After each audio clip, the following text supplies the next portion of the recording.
I claimed at the end of my last lecture that folk psychology is both God postulating and such that it's unlikely that science will ever make it either respectable or redundant. Okay, that was the claim I made at the end of the last lecture. There's a question already, I can't believe it. Can you remind us why it is God postulating? I'm just about to do all those things. I don't think I accepted the first time round, but I'm hoping I will. Okay, so I claimed at the end of the last lecture that it's both God postulating and such that it's unlikely science is ever going to make it respectable or redundant. I then offered two obvious, I said they were obvious because I'm sure you were thinking of them as I brought them up, obvious objections to my claim, pointing out that either of them is going to be grist to Dawkins' mill if they succeed. The two objections were, firstly, science will make folk psychology scientifically respectable, and to do that it's got to reduce all its theoretical entities to scientifically respectable entities. And the second one is science will make folk psychology redundant by eliminating folk psychology altogether, including all its theoretical entities. So in this lecture, I'm going to try and show that neither of these objections is as strong as it might seem. And as you'll remember, there's no conclusive argument I've got here any more than Dawkins has. All I hope to do is to make shaky any conviction you might have that Dawkins is right. Okay, so I'm going to devote the first half of the lecture to the first objection and the second half of the lecture to the second objection, and then there should be time for questions, I hope. Okay, so the first objection is that science will make folk psychology scientifically respectable. Okay, my response to this objection is that there are inductive reasons for believing that it's unlikely that science is going to make folk psychology scientifically respectable. By inductive, of course, I mean in the past it hasn't been possible or it hasn't been done, and therefore it's unlikely that in the future it'll be done. So the form of the objection is exactly like the form of Dawkins' own argument for the non-existence of God, which is that science has always made things respectable in the past, therefore it will continue to do so. I'm saying science hasn't succeeded in doing this in the past, and it won't succeed in doing so in the future, but not just science. Okay. These inductive reasons are that despite sustained efforts since Descartes' time to show how we might reduce the theoretical entities of folk psychology to entities of the sort that can be reduced by science, no one has succeeded in getting anywhere near this. And these efforts have been both scientific and philosophical. The latter, the philosophical efforts, have signally failed. No philosopher has succeeded in solving the mind-body problem. And the former, i.e. the scientific efforts, have had the illusion of success, but I shall argue that it's only the illusion of success. So, just to go back over that, my response is that there are inductive reasons for believing it's unlikely that science is going to make folk psychology scientifically respectable. And that's because it keeps on failing. It's failed in the past, and it will keep on failing. And, okay, they're both scientific and philosophical. So let's consider. So what I'm going to do now is first I'm going to have a closer look at folk psychology and the theory it is and the sort of entities that it postulates. And then we'll look more at why science is not going to make them respectable. Okay, these entities are things like beliefs, desires, and intentions, states that enter into rational relations with each other. So I'm going to pick someone out here, one with a nice scarf in front of me there, and ask her name. Liz. Liz. Okay, so let's say I see Liz doing something, and I think, that's interesting. Why did Liz do that? And I'm going to think to myself, well, what reason did she have for doing that? Maybe she believed this, and she wanted that. So the reason that she smashed the glass on the floor just now was that she wanted a drink and she believed that the table was there, or she'd finished her drink and she believed that the table was there. And so she put her glass on the table, and her belief that the table was there was false. So the glass went to the floor and smashed. Okay? So my explanation for what seemed a rather odd behaviour is cast in terms of beliefs and desires and intentions and so on. And these states enter into rational relations with each other in the sense that I'm saying, what's Liz's reason for doing what she did?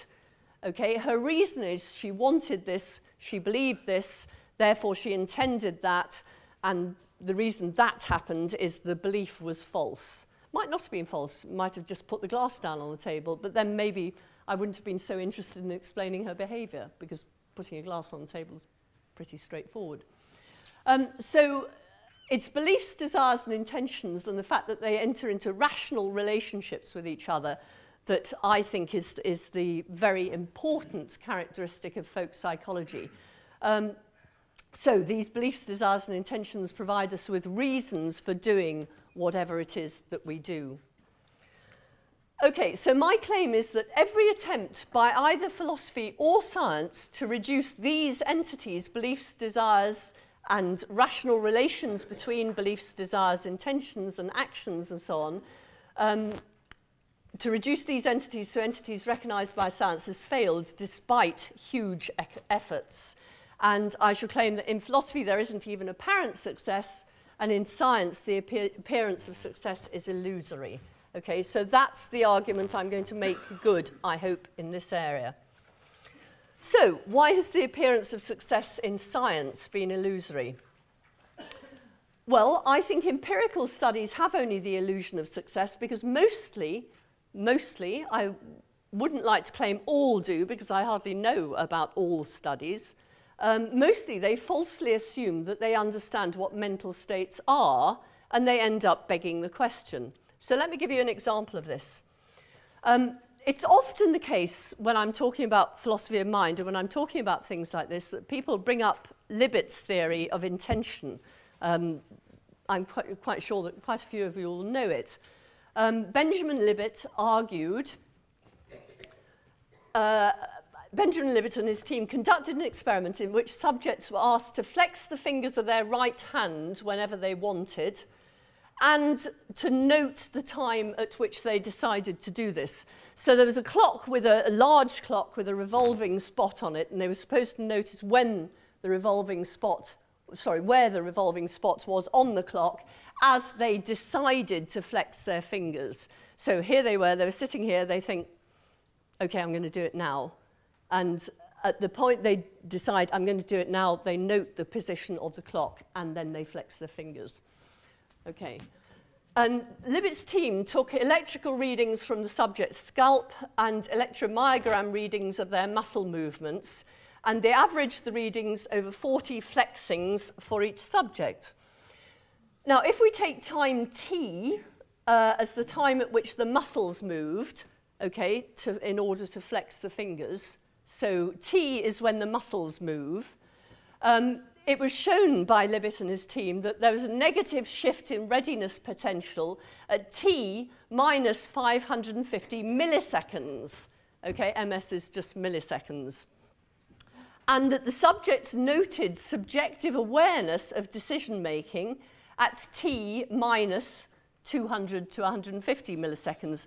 That actually came up because there was an error in the first lot of readings which was corrected in the second lot. But so what we've got is, if this is t, there's a readiness potential at t minus 550 milliseconds, and the decision to flex was happening at minus, let's say, 200, 150 milliseconds before t, before the fingers actually flexed. So Libet claims that he'd therefore shown that the intention to flex occurs 350 to 400 milliseconds before subjects decide to flex, and that this, says Libet, has implications for free will.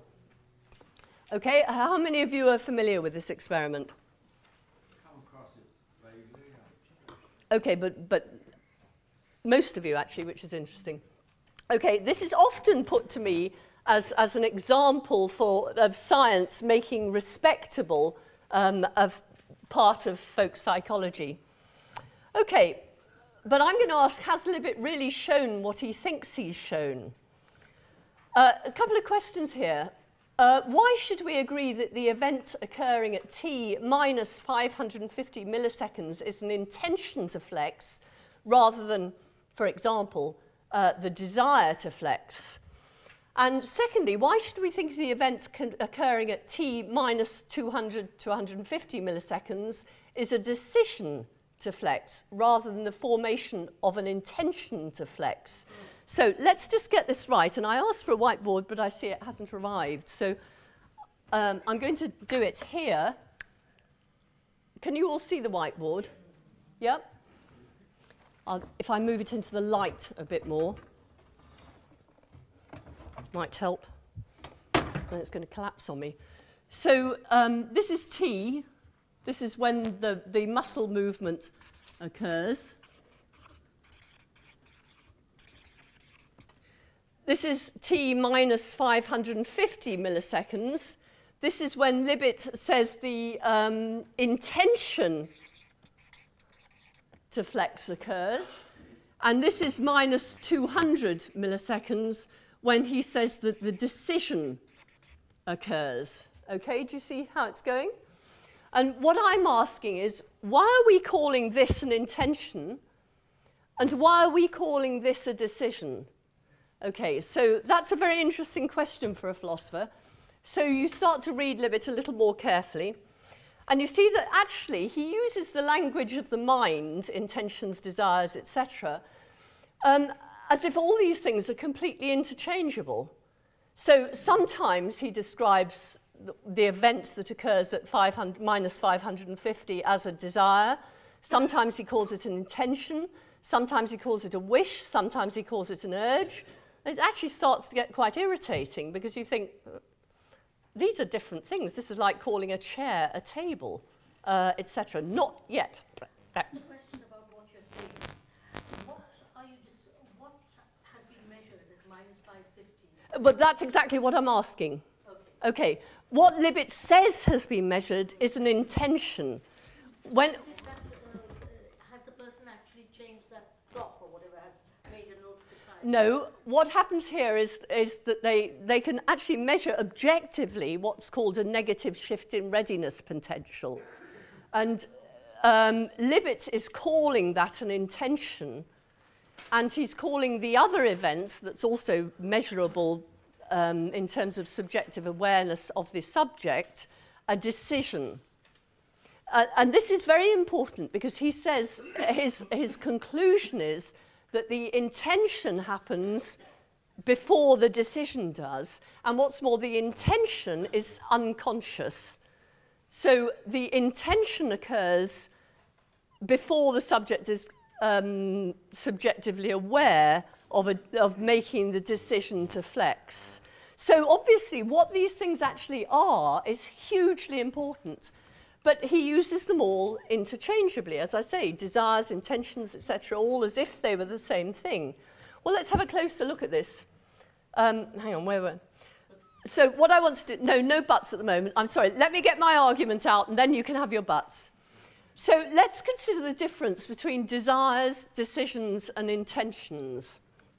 Okay, a desire is a state that arises from our subconscious. We don't choose to have desires. Desires just arrive to us. My desire to have another glass of wine, for example, will no doubt arise at about 9:29 and 50 seconds or something.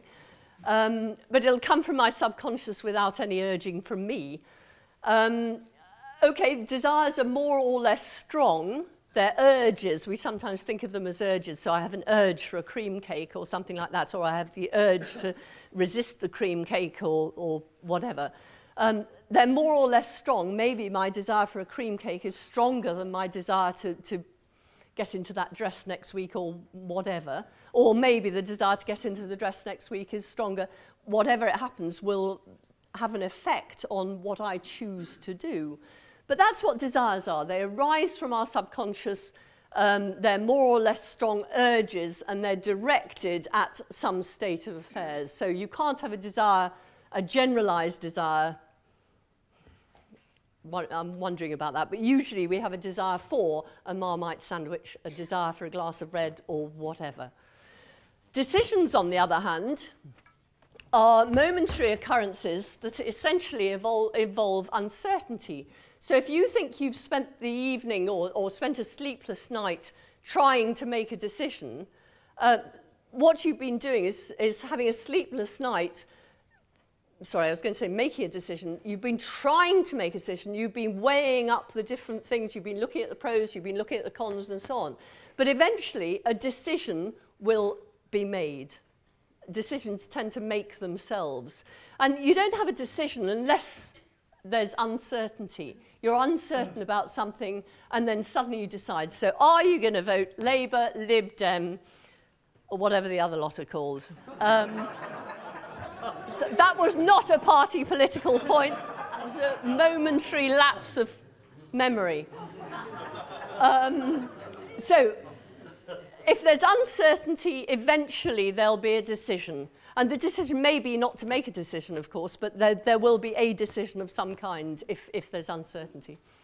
Intentions, on the other hand, are sometimes the result of a decision. So if I decide to vote for the other lot, simultaneously an intention will arise to vote for the other lot, okay, to get out there and to cast my vote. On the other hand, not all intentions are the results of decisions, are they? So when I intentionally put the key in the lock and turn it, I haven't decided to do that. It's just something I do from habit. I get home, I get my key out, put it in the lock and turn it. So that's an intentional action, but it's not the result of decision. I didn't decide to do that. It's the result of habit. So you can have decisions without intention. Sorry, you can have intentions without decisions. You probably can't have decisions without intentions. Maybe you can. Yes, I think you probably can. The other thing about intentions, though, is that they can be distal or proximate. So I can have an intention now to vote in 2 weeks' time. That's a distal intention. You see, it's not a vote to do something now to vote. It's a decision to vote in 2 weeks' time. Or I can have a proximal intention to pick up my glass now. Okay, that's an immediate one. So as the intention is formed, it also goes into action. So intentions come in different varieties like this, whereas decisions don't. So they're different, they're completely different mental states, and any philosopher of mind says, you know, if you're going to confuse desires, intentions, and decisions, you're not going to get your philosophy of mind right. And we should also note, given that Libet claims to have shown that free will doesn't exist, we should note that no one has ever claimed that free will has any sway over desires. These arise willy-nilly from our unconscious. Free will enters the picture only at the point of deciding whether to act. So if I have a desire for a cream cake, that just arises. At that point, I make a decision as to whether to act on it or not. I decide that I will go for the cream cake, or I'll decide that I'll resist and try and get into that dress next week or whatever. So the question of whether this is, as Libet claims, an intention is actually, why isn't it a desire? Maybe at minus 550 milliseconds before the flexing of the fingers, a desire arises from the subconscious. So the subject, if you remember, is sitting there thinking, okay, he's told me to flex whenever I want. Do I want? Not yet. Do I want? Okay. And a want arises. Maybe that's what happens at minus 550 milliseconds, in which case it could be that at minus 200 milliseconds, what happens is the formation of an intention to flex. So the desire arises, and you think, shall I act on this desire or not? And you make a decision, you will act on it, and that's what you note the conscious awareness of, the decision to flex, because actually decisions and intentions are much closer than desires and intentions, and then there's the muscle movement. The point I'm trying to get across is not that I think, you know, I mean, I think there are all sorts of questions as to what we should say these things are, But that we should go along with Libet's interpretation of his own experiment, I think is... No philosopher of mind would happily go along with that, because it's as if he's confusing chairs and tables, as I say. So Libet's belief that he's shown that intentions arise subconsciously before conscious decisions are made is just very easily dismissed by anyone who knows anything about philosophy of mind. He's just too vague. He doesn't seem to understand how mental states are distinguished from each other. And if you're going to make a claim about this is what happens with these mental states, then you've got to know that. If he had just stuck to, at minus 550 milliseconds, there was an event, a physical event, there was a negative shift of readiness potential, fine. And if he'd stuck to, at minus 200 milliseconds, the subject reported conscious awareness of something, fine. And then at T there was muscle movement, again, fine. But he didn't say that. He started to say, I have shown that an intention arises unconsciously before a decision is made consciously. Nonsense. May not be nonsense, but he hasn't shown it. So, because Libet fails to take seriously the language of the mind, the success he claims is entirely illusory. And I'm not saying that he doesn't succeed in showing anything, just that he doesn't succeed in showing what he thinks he shows. So, well, okay, let's stop there and let's have a few questions. Where does free will come in? Well, it was Libet who brought in free will. What he said was that given that the intention is subconscious, so that given that subjective awareness arises here, and this is entirely subconscious, the free will can only arise here, and therefore the action is not free because it starts before the decision happens. So he brought in free will, and I agree with you. I see absolutely no reason to get that conclusion from this claim. He's not playing with words. He doesn't understand the words. He's using a language he is not qualified to use. I mean, as you said, Paddy said, here's this event, we recorded it, and here's another event, which is totally related and happens a bit later. Well, fine. It's all these extra...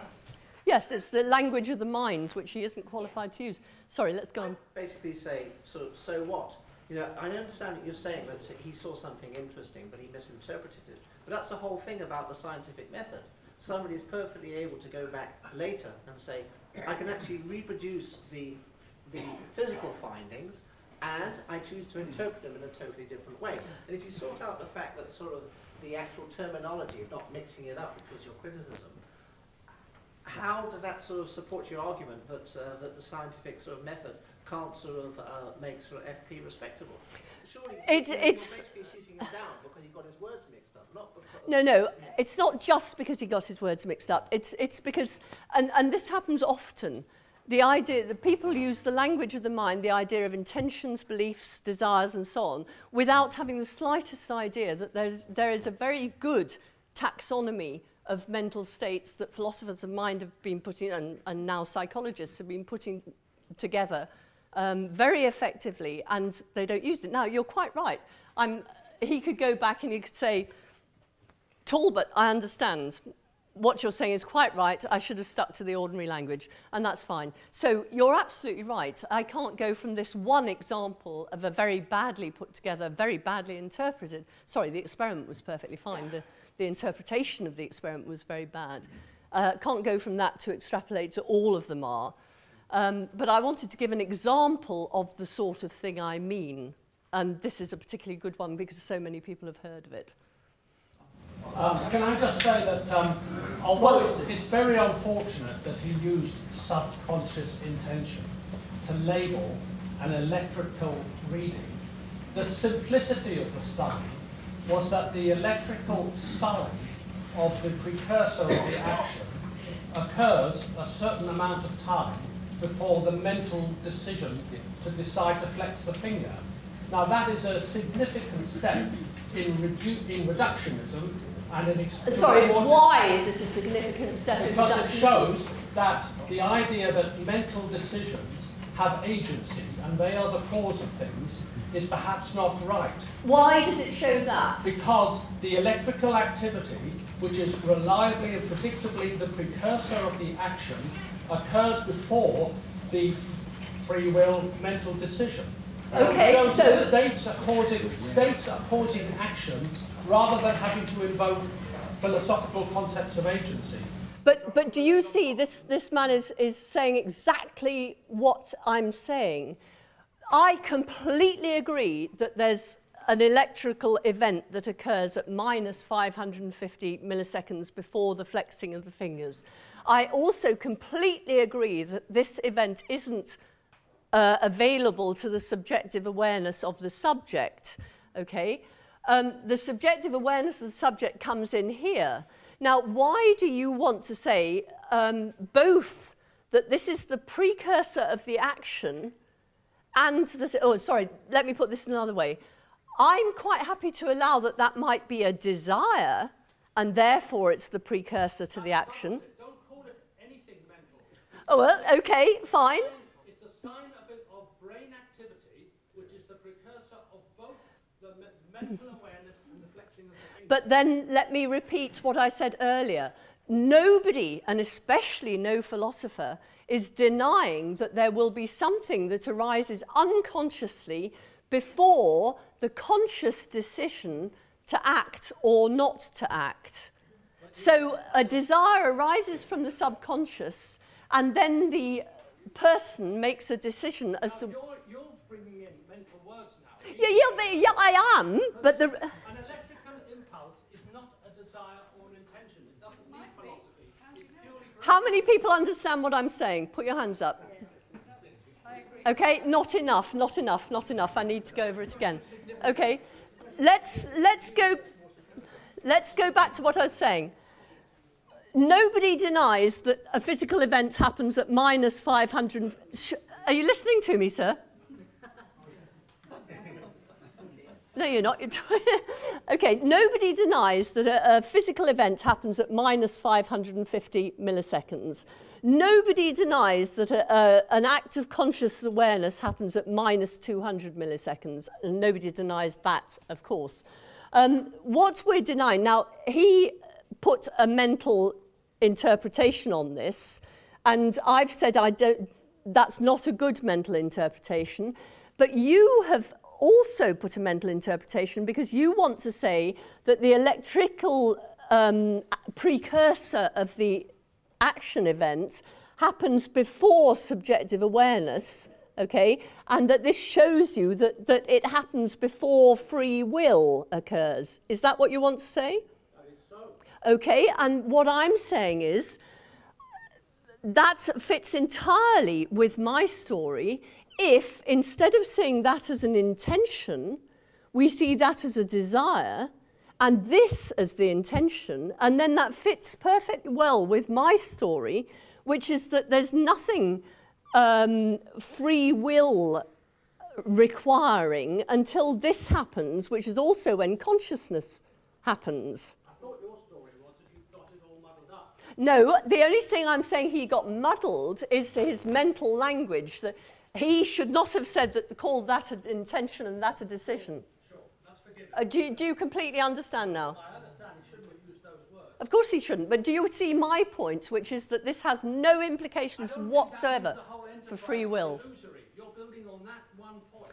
What the gentleman No. talked about muddling his words. What I'm doing is giving one example of what I'm claiming, and this happened. Brick knocked out of folk psychology.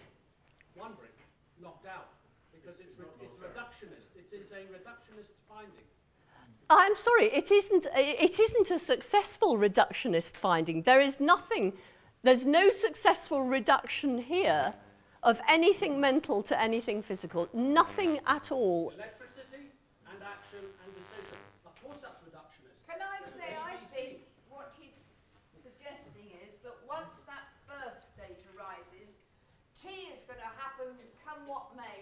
No, that's certainly not the case, because actually another thing that Libet looks at is another experiment where he says, could this be the conscious decision either to act on or to veto a desire that arises here? And he does another experiment in which he similarly mixes everything up. And actually, perhaps I should have talked about that as well. But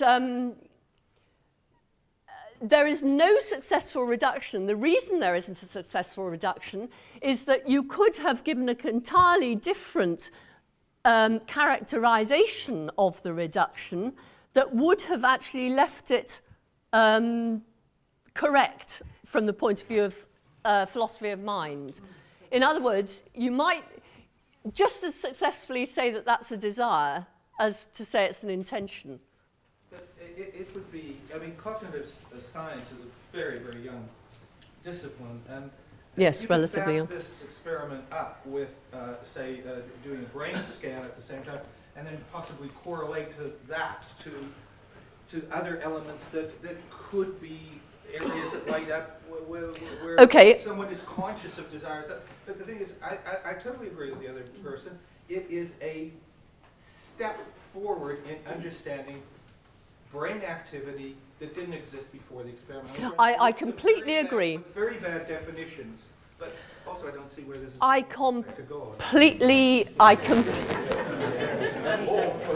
Well, let me just say, I completely agree that this is a major step forward in understanding brain activity. Absolutely agree with that. What I don't think it is a complete step forward in understanding the mind. Secondly, okay, you've forgotten how this links with God. Let me just remind you. Let's go back to the beginning. Hold on. So we're looking at two objections. One is that science is going to make, in fact, we're looking at that one. The first one, science is going to make folk psychology scientifically respectable. Okay, so this is the objection, and I've said that there are inductive reasons. I don't think science is going to do this because it's not succeeding so far. And then I said that the efforts have been both scientific and philosophical. The latter, the philosophical ones, which I haven't got onto yet, have signally failed. And I've said the former have only the illusion of success. Now, what I'm doing in talking about Libet is giving an example, because obviously I can't go through every experiment that has ever been tried, but I'm giving an example of what goes wrong when scientists try and reduce the mind the brain to the mind. So this is only an example. Let's move on.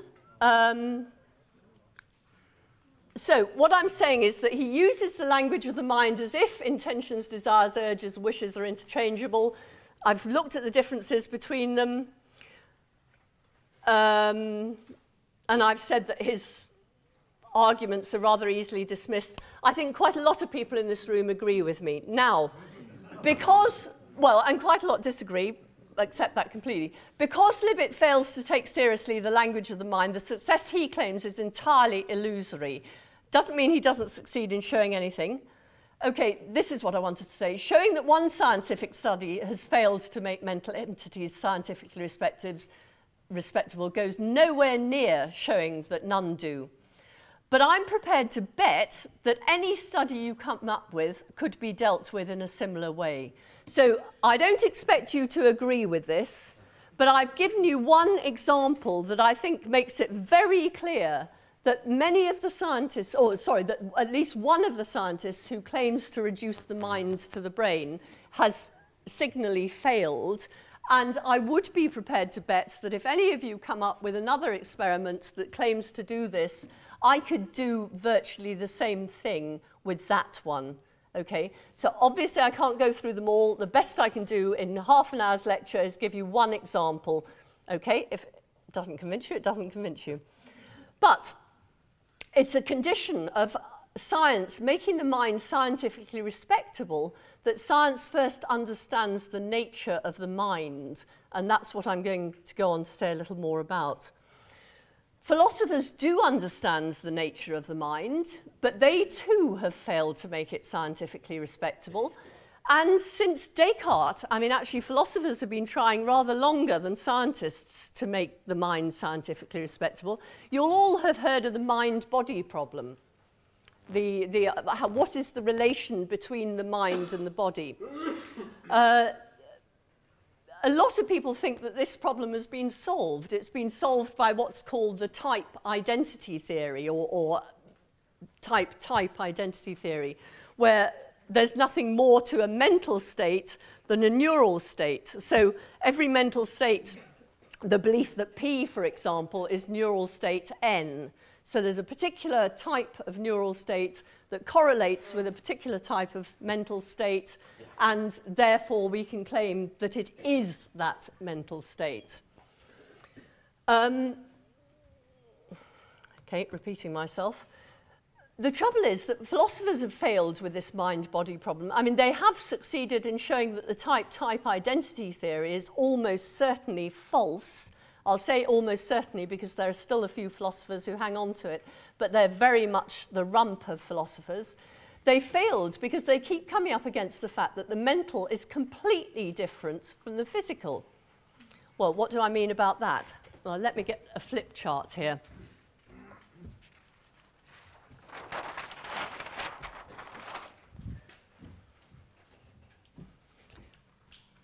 Okay, why is the mental completely different from the physical? Well, I've got 3 examples here. Mental states seem to be quite different from physical states. Well, let's think about this. Let's talk about physical states for a moment, or physical objects. States or objects, doesn't matter which. Name a few physical objects. Chairs, okay. Name a few. Storage. What? Computer storage. Do you mind if we leave that one, just because it... column for computing. Or software. That's an interesting one, actually. Do you mind if we leave that? Perhaps we can talk about that in questions. At the moment, I'm just wanting to look at the mental and the physical. Video recorders. A what? Video recorders. Video recorders. Okay. Rainbows. Rainbows. You're all trying your hardest here. Okay, let me just do... These are not going to be helpful. And the reason they're not going to be helpful is because they're not canonical physical objects. But never mind, we'll work with them. Let's have some physical properties now. Let's think of things like colours, shapes,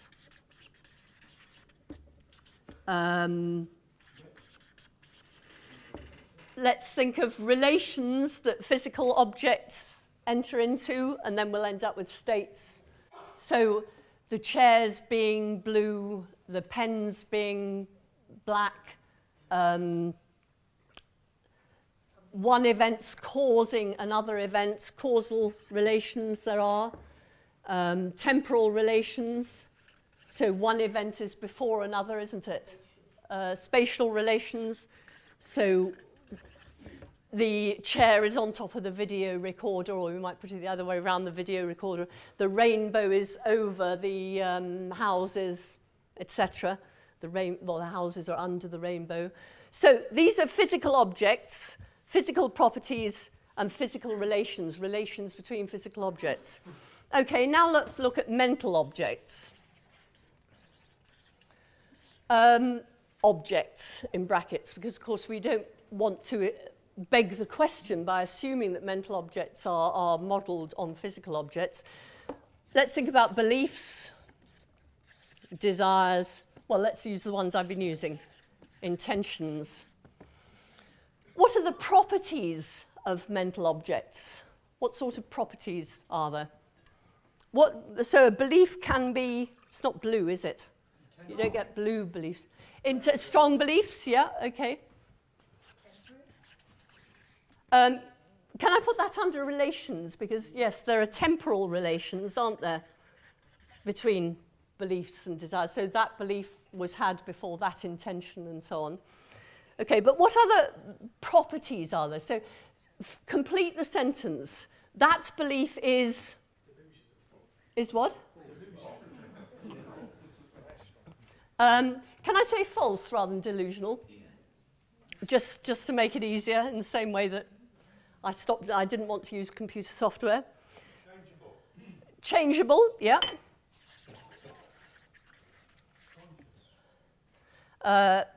Okay. What about justified? Justified? So that belief is justified, that belief isn't justified. Dangerous.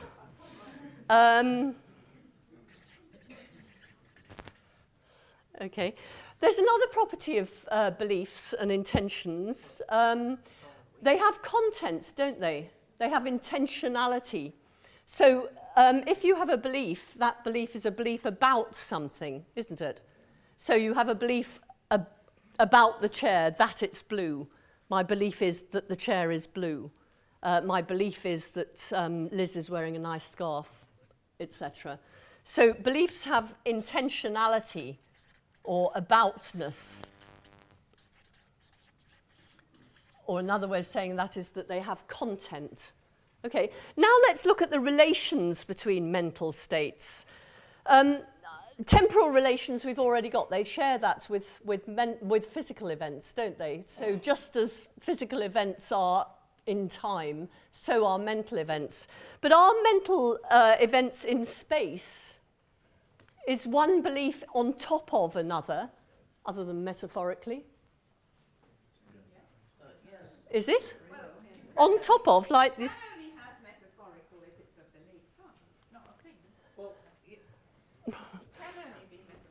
A belief isn't a physical object, but it is real.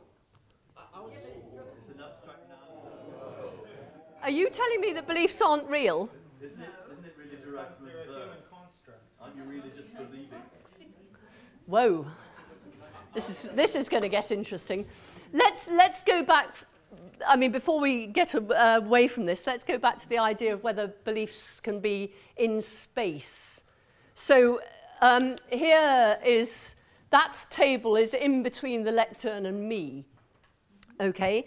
Now, I know a belief can be temporally in between two other beliefs. Can it be spatially in between two other beliefs? Can one belief be on top of another belief?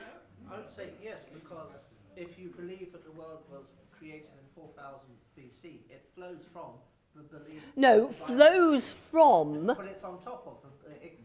No, hang on. There's a big difference between flows from and is on top of, isn't there? Depends what you mean by on top of. It does. It depends. What I mean by on top of is this tape recorder here is on top of the table. It's a spatial relation. Why can you talk about Don't. non-physical? Sorry. No, don't ask a question. I'm in the middle of making a point here. Very important. On top of means literally spatially on top of. I don't think you can have one belief on top of another literally. Now, I do believe that you can have one belief flowing from another, but let's get a bit more technical about this. What is it for one belief to flow from another? Sorry? Temporal. Causal. Is it causal? Stream of consciousness sounds a bit like causal. Come on, come on. One belief entails another, doesn't it? One belief is consistent with another. One belief follows from another, rationally. So if I say, no, come on, you're all talking amongst yourselves now, and I don't want you to stop and listen to me. Oh, it's the power thing, I love it. Think about this. If I say, if it was, I've got to get this right, because otherwise I'll make a fool of myself. If it was a stranger, the dog, no, hang on. If the dog barked, it was a stranger. The dog barked, therefore, thank you. And it was your reason, wasn't it? That rationally followed. You could see immediately which belief had to come from that, because they're rationally related. So the reason that you do something is you see that you want to drink, you see that the glass is there, you believe that if you pick up the glass and drink from it, your thirst will be assuaged. Assuaged? Is that how you pronounce it? Well, I do. Let me deal with that one in a minute. But the fact is that there are rational relations between beliefs. This is what beliefs are all about, in fact. You see that two beliefs can't be consistent. So you believe you left your coat there, and you go to take it down, and lo, there isn't a coat there. So now you have two beliefs. One belief is that you left your coat there. The other belief is that your coat isn't there. Now, those beliefs can't... Actually, they could both be true, isn't they? Some bastards pinched it. But so let me change the first belief. I believe my coat is there, and my coat isn't there. Now, those two beliefs can't both be true. So you're forced back. Instead of looking at the world, you're looking at your picture of the world. You're no longer looking at the world that you picture.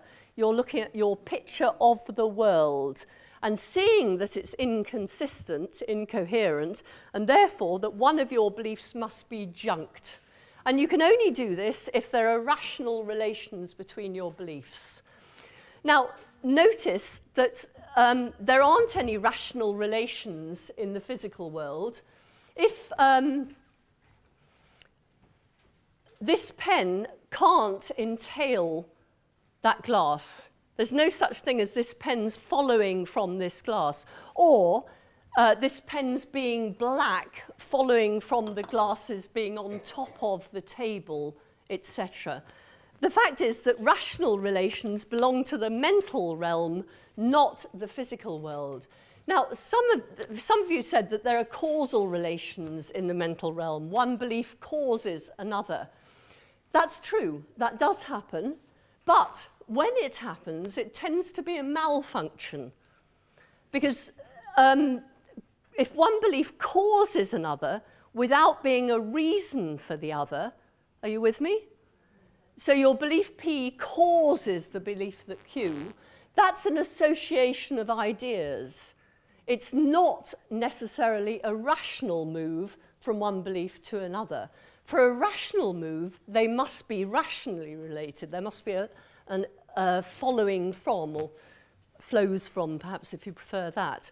I mean, here's a good example of a causal belief. My desire that my son isn't dead causes me to believe that my son isn't dead. That's called wishful thinking. Okay? That's, again, a malfunction, because the desire that your son's not be dead cannot be a reason for the belief that your son's not dead. It can cause it, but it can't be a reason for it. So what I'm trying to do in talking about this is to convince you that actually the physical world and the mental world, on the surface of it, and of course the surface of it is never where we stay, but on the surface of it, they're very, very different. At the very least, well, I've looked at the relations. Let's have a look at the... And is there any such thing as justification in the physical world?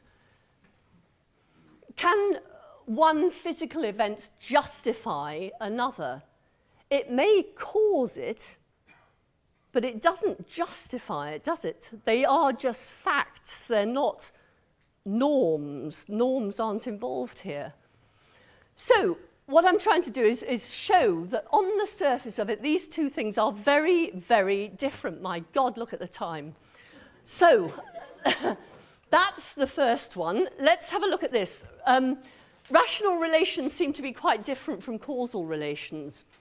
Okay, let's take A causes B, and A is a reason to believe B. Let's take A causes B first. Firstly, what are the relata of the causal relation? Okay, if we have the causal relation, what does it relate? What are the two things that it relates? So what are A and B here? Have a go. I mean, there are lots of different theories. Events, somebody said, okay. And they're physical events, aren't they? Actually, no, they could be mental events, because we did talk about... So let's just say events there. Okay.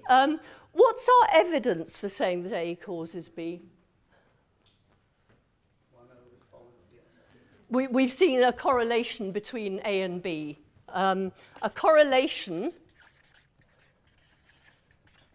and a temporal relationship, usually, isn't it? We'd see A before B, so A precedes B. Anything else? Temporal relation doesn't necessarily imply causal. No, of course it doesn't, because mental events can also be. But the fact that causation is usually thought to imply a temporal relation. So if I say A is a cause of B, you would expect A to be before B, wouldn't you? Yeah. And that's all I'm saying here. And, sorry, say that again? I said maybe it's an empirical thing. Perhaps you never see B without A. Well, that's what I mean by a correlation between B and A. How would we test this belief? A causes B. Try it again. And again, and again, and again. What you'd be doing would be to try and find an A that isn't followed by a B. And if you find an A that isn't followed by a B, you know that A causes B is not quite right. You've not showed it's false necessarily. It might be that certain types of A star, for example, cause B, but not the other types. My God, I'm going to run out of time. That's terrible. Okay, so we've got some feel for what we mean when we say that A causes B, what we take as evidence for A causing B, and what we mean and how we test the claim that A causes B. Now let's have a look at A as a reason to believe B. Firstly, what are the relata here? A is a reason to believe B. What must A and B here be?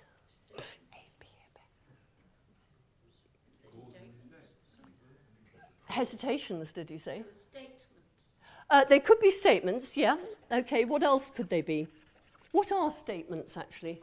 They're expressions of beliefs, thoughts, aren't they? Actually, A and B must be beliefs, because statements are expressions of belief. So if I say the chair is blue, I'm expressing my belief that the chair is blue. So the relata... Sorry? It couldn't be a physical event. What it could be is a belief about a physical event. Okay, so if the physical event happens that the pen falls off the table, that couldn't be a reason for my believing B if I didn't see it.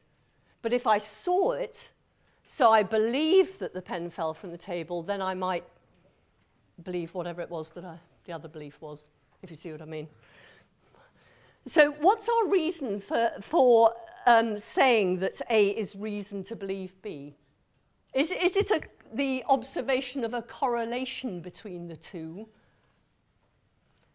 So if we see the belief A and the belief B correlated, so every time there's the belief A, there's also the belief B, that is a reason for believing A and B. Answer, no. I'm going to answer for you. It can't be because, let me think of an example here.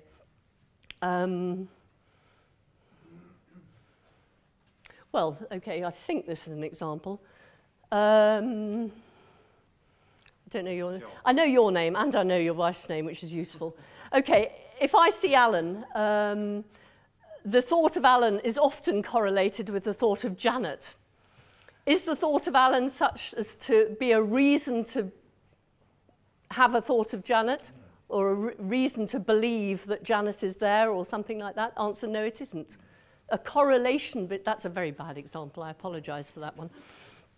Anyway, I hope you get my gist, because I'm going to go on. The causal relation and the rational relation, the reason relation, are quite different, again, on the surface of it. Let's go down here. It seems that some of our behaviours can be explained only by appeal to the principle of charity rather than the principle of the uniformity of nature. What is your name? John. John. The last 3 times I've said, is anyone in the room called John? Nobody has said yes. Isn't it sod's law that... I'm sorry. Yeah, that's all right. You can have to come again. Okay, I look at him and I think, man of a certain age. I know what he thinks. I know what he's likely to do. I know what he's like. Is this fair? No. No, okay. But it's a perfectly good application of the principle of the uniformity of nature, isn't it? I see somebody, a male of that age, and I think, you know, this is what they're always like.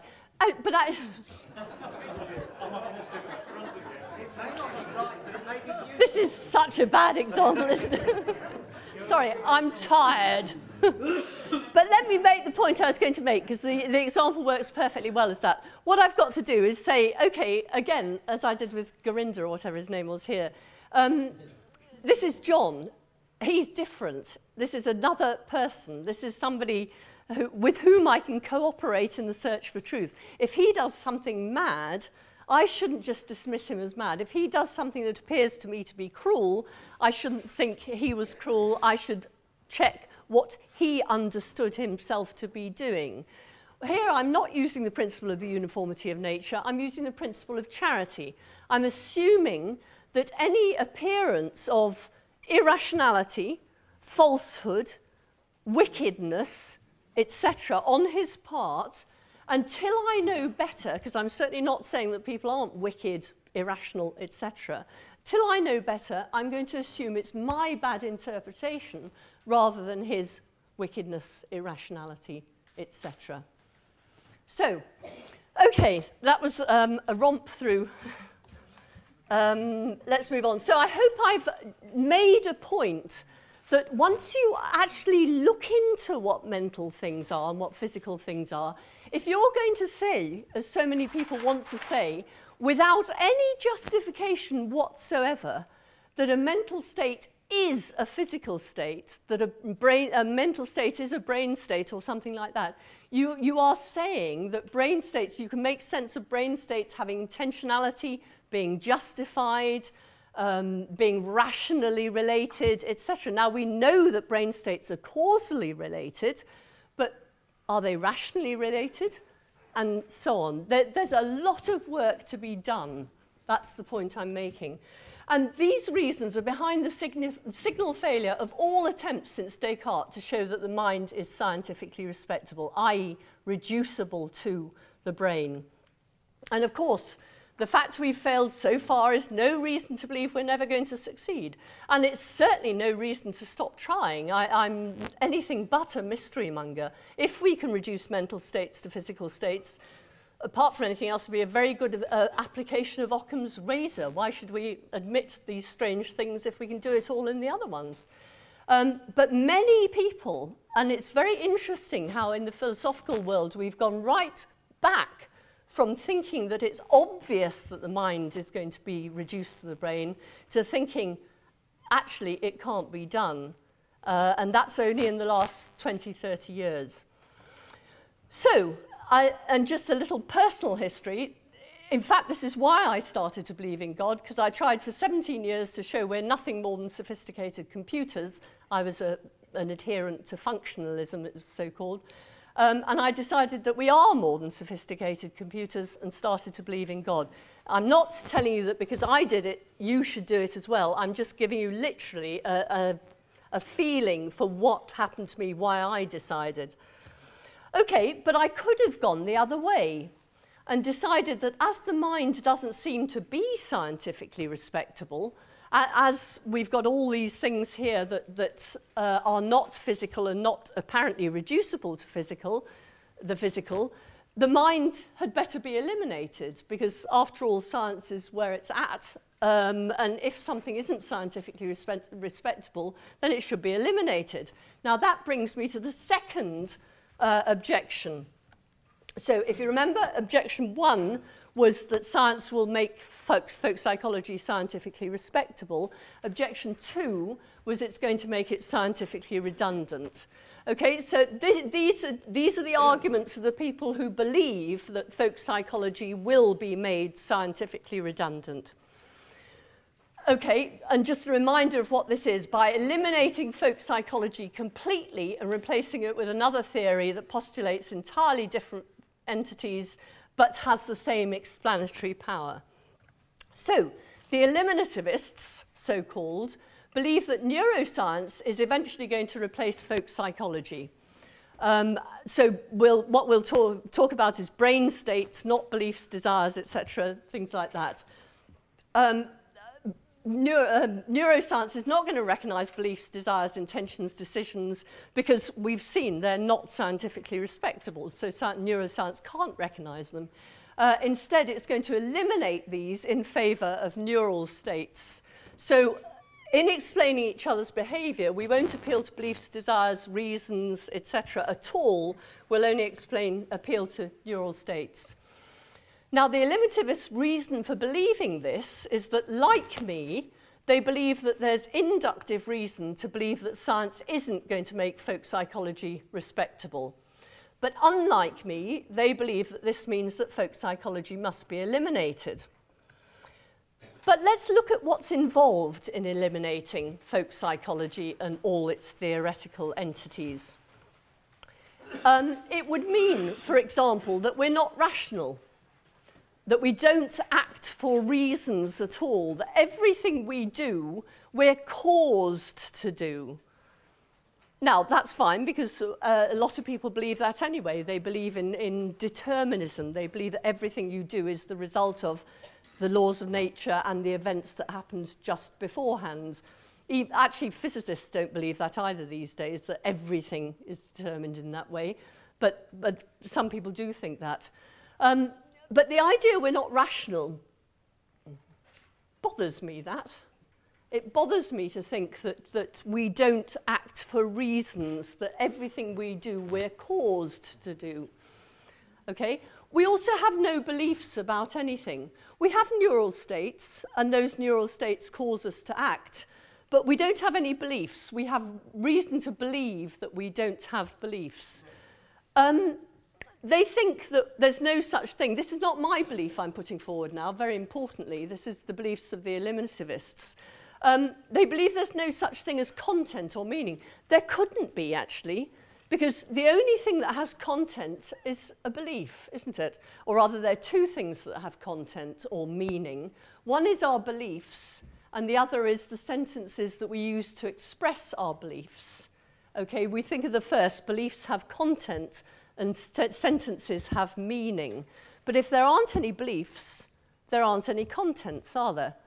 And if there aren't any contents, then there isn't any meaning. So the idea that there's meaning in the words that we use is illusory. And worse, the only things that are true or false are beliefs, or the sentences that express them. We say things like, a fact is true, but that's actually sloppy talk. The only thing that's true is a belief about a fact, because truth comes from content. So if the content of my belief is that the chair is blue, that's true if the chair is blue, and false otherwise. Sorry to state the obvious, but do you see what I mean? If that chair is in the relation of things that are blue, then the chair is blue, otherwise it's not. Truth or falsehood come from content and meaning. Content and meaning come from beliefs and contents. And beliefs are things that are rationally related to each other.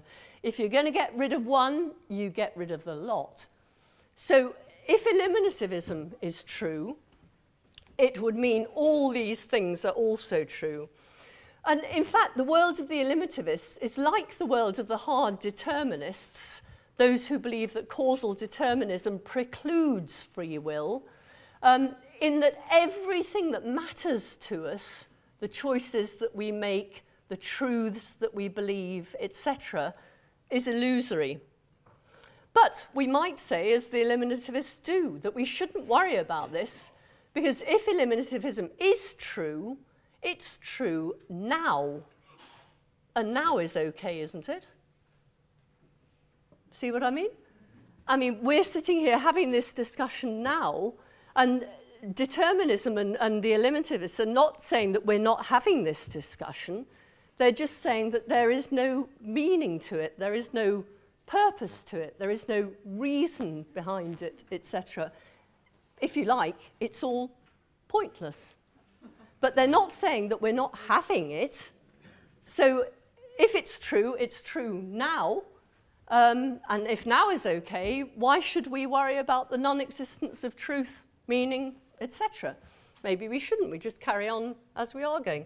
I do see your questions. I'm just very conscious. We're not responsible for our actions, aren't we? And we're not responsible for our actions. There's no free will, etc. So, as someone who does worry about meaning, truth, reason, free will, belief, etc., I find it completely impossible.